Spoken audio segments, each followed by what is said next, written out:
Welcome back to the channel. As always, I'm here to enlighten your mind and spark transformation. Today, I'm super excited.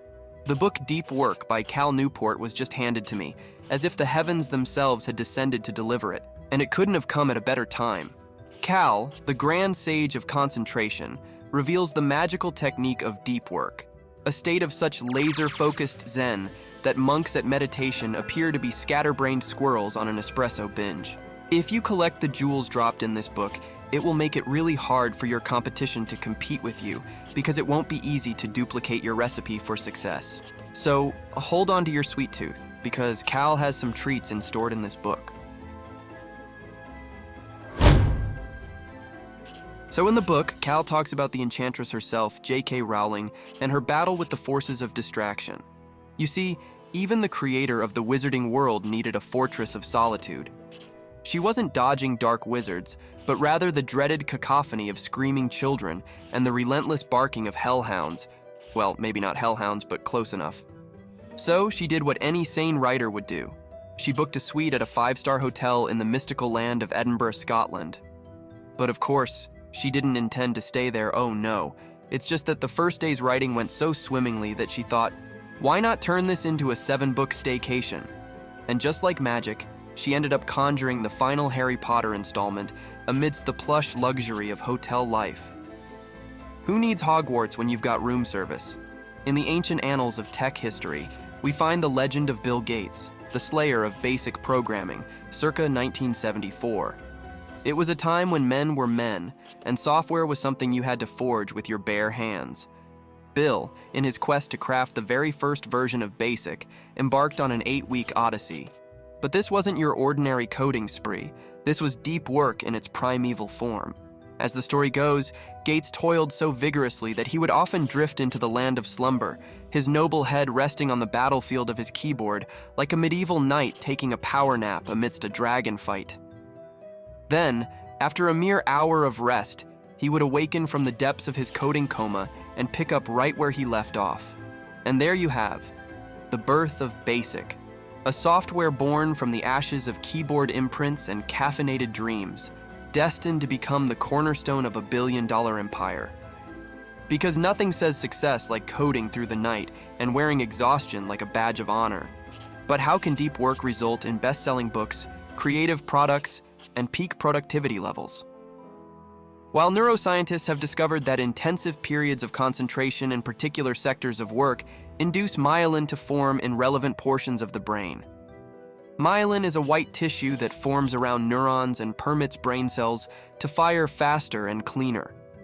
In a sense, deep labor upgrades our brains by allowing specific brain circuits to activate more effortlessly and effectively.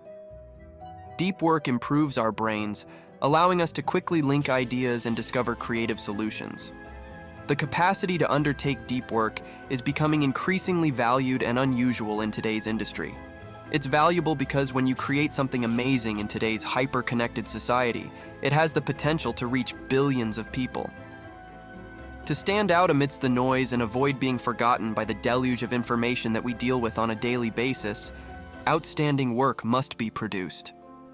Oh, the Twitterverse, where profound thoughts and life-altering musings last about as long as a scoop of ice cream on a hot summer's day. You see, deep work is the unicorn of the modern world, a mythical state that demands your undivided attention, and good luck finding that in a sea of shiny distractions. Your coworkers? They don't just expect you to respond, they demand your instantaneous digital servitude. Employers? Well, they dream of open offices where your concentration can be shattered at any moment, like a vase dropped by a clumsy toddler. And let's not forget your internet comrades and social media followers. They don't want you to blink, let alone take a break from your online presence. Resisting these temptations? It's like trying to resist a freshly baked batch of cookies while you're on a diet. You're hardwired for distraction and addicted to novelty.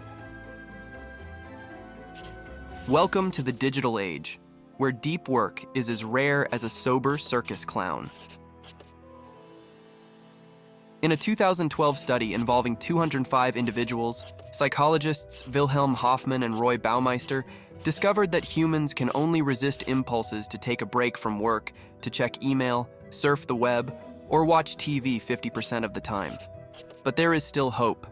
You may establish a scale of intense work while avoiding the trap of constant distraction, differentiating yourself from the pack and making you valuable in today's economy. Now, behold the mystical trifecta of deep work tactics, the secret incantations that will supposedly transform your focus into a laser beam and your outcomes into diamonds. Well, maybe not diamonds, but let's say cubic zirconia. It still sparkles, right? Number 1. Plan your distraction times at home and at work. Because nothing says productivity like scheduling your own distractions, right? Most of us allow ourselves to go online whenever we want and to check our phones whenever they beep or ping. However, doing so trains your brain to shun deep work. A day filled with unscheduled interruptions trains your brain to succumb to any and all distractions. To increase your tolerance for distraction, you must limit your distractions. Just jot down the next time you'll allow yourself to be yanked away from your deep work cocoon. Who needs spontaneity when you can have a distraction appointment? Number 2, create a deep labor ritual that is rhythmic. Yes, because turning your work into a ritualistic dance routine is the obvious path to enlightenment. Just make it rhythmic, like a choreographed ballet of focus. Soon, you'll be pirouetting your way through spreadsheets. No, but seriously, Cal believes that the simplest way to continually begin intensive work sessions is to turn them into a simple, regular habit. In other words, the idea is to create a rhythm for this activity that eliminates the need for you to use energy, deciding whether or not to go deep. Cal presents various instances in the book to demonstrate that arranging chunks of deep focus on the fly does not result in much productivity. It is advisable for persons who are not seasoned at undertaking deep work to set aside time each day or week to do deep work. Early morning is usually the best time to do this because you won't have to deal with any incoming inquiries. According to the research, persons who are new to deep work can only do it for roughly an hour, while masters of deep work can only do it for up to 4 hours, in intervals of 60 to 90 minutes throughout the day. So, the ultimate purpose of each day is to plant deep work rituals throughout the day, with the ultimate goal of accumulating 4 hours of deep work practices per day. Number 3, establish a daily shutdown completion procedure. The sacred ritual of shutting down your day like a digital monk chanting "shut down complete." Because nothing says "I'm done" quite like a cliched phrase to end your daily toil. So to be clear, establish a daily shutdown completion procedure. We must pay the price of sleep in order to undertake deep work. It's the interest on the loans of strong concentration required to undertake serious work. Cal proposes including an evening shutdown into our daily schedule to achieve proper sleep and recover our attentional reserves for the following day. Making a plan to accomplish any unfinished chores, goals, or projects the following day is part of an evening shutdown routine. Creating a plan for the next day is enough to clear your mind and allow you to disconnect for the remainder of the day. When you clear your thoughts, you recover your capacity to sleep soundly and conduct deep work the next day. Cal will tell himself, "shut down complete," once he has completed his plan for the next day. It's a little cliched, but he believes it's a good time to unplug. This concludes today's summary, but if you love and want to see more content like this, give this video a thumbs up, turn on your notification, and hit that subscribe button to join our community and never miss out. Don't be shy to drop a comment below and let us know what was your biggest takeaway from the book.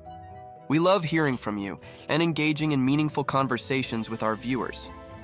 Until then, embrace your metamorphic tenets to transform.